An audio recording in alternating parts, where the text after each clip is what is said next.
மிகவும் நல்ல முறையில் நடத்தப்பட வேண்டும். அநேகரை அதில் பங்கேற்க செய்ய வேண்டும். அநேக இளைஞர்கள் அந்த புத்தகம் வாசிக்கும் பழக்கத்தை புதிதாக உருவாக்க வேண்டும்.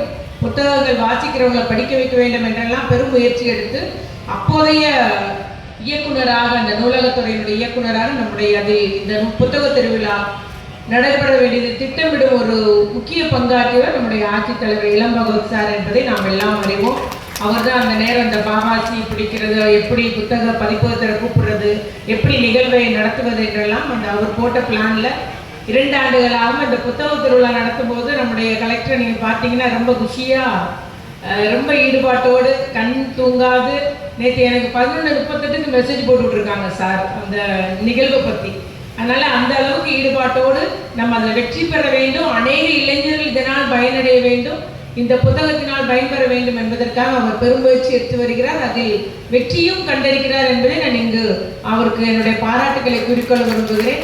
ஏனென்றால் கடந்த முறை ஒரு புது முயற்சியாக எடுத்தார். எல்லா மாணவர்களையும், எல்லா பள்ளி மாணவர்களையும் இங்கே வர செய்வது, புத்தகம் வாங்குவது என்ற முயற்சி அவர் எடுத்தார். அதை வெற்றியும் கண்டார் என்பதை நான் இங்கு குறிப்பிட்டுக் கொண்டு, ஆகவே இந்த ஆண்டும் அதே போல் அங்கு ஒரு குறிப்பிட்டு கூறினார்கள் 10 லட்சம் மொழிகளுக்கான பரிசுகள் வைத்துள்ளோம் என்று. புது நிகழ்வாக இந்த முறை பார்த்தீங்கன்னா கல்லூரி மாணாக்கர்களிடையே, மாணாக்கர்களிடையே, பள்ளி மாணவர்களிடையே அந்த இலக்கிய வினாடி வினா, இலக்கிய சொற்பொழிவுகள், கலை இலக்கிய நிகழ்வுகள், கலை விழா எப்பொழுதும் நடக்கும், கலை விழா நிகழ்ச்சி.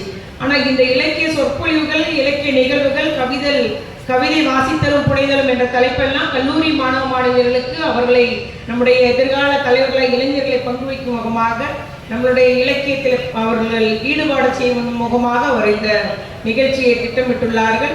ஆகவே நிச்சயமாக அந்த மாணவர்கள் பங்கெடுக்கும் போது அநேகருக்கு பங்கெடுக்காதவர்கள் நம்மளும் இதை மாதிரி ஆகணுன்ற ஒரு எண்ணம் ஏற்பட்டு அவர்கள் நம்முடைய தமிழ் இலக்கியத்தில் ஈடுபடுவார்கள், புத்தகம் வாசிக்க ஆரம்பிப்பார்கள்.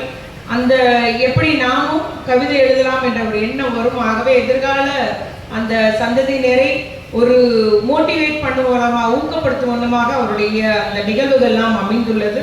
அதுபோல் பார்த்தீங்கன்னா ஒரு புத்தக அரங்கம் என்று அறிவித்துள்ளார்கள். நம்முடைய முத்தாலங்குறிச்சி காமராசன், நெய்தல் அண்டோனெல்லாம் என்னை காமிச்சாங்க, அக்கா இந்த காணல் எங்களுக்கு அப்படின்னாங்க.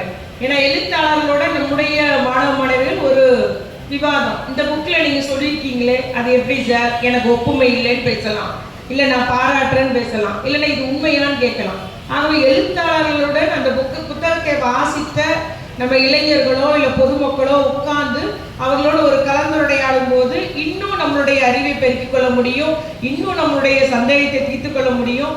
எழுத்தாளர்களுக்கும் அது புது அனுபவமா இருக்கும். அந்த வாசகர்கள் எழுத்தாளர்களோடு உரையாடும் போது அது ஒரு பெரிய மகிழ்ச்சியாக நினைப்பார்கள். நம்ம விரும்பி படித்த இந்த ஆசிரியரை நம்ம பேசிட்டு எழுத்தாளரோட நம்ம விவாதம் பண்ணோம் அப்படின்னு நினைக்கும் போது அது அவர்களுக்கெல்லாம் மறக்க முடியாத ஒரு நிகழ்வாக, ஒரு வரலாற்றில் பதிவு செய்யக்கூடிய அவருடைய ஒரு நிகழ்வாக அமையும் என்பதில் எந்த ஒரு ஐயப்பாடும் இல்லை.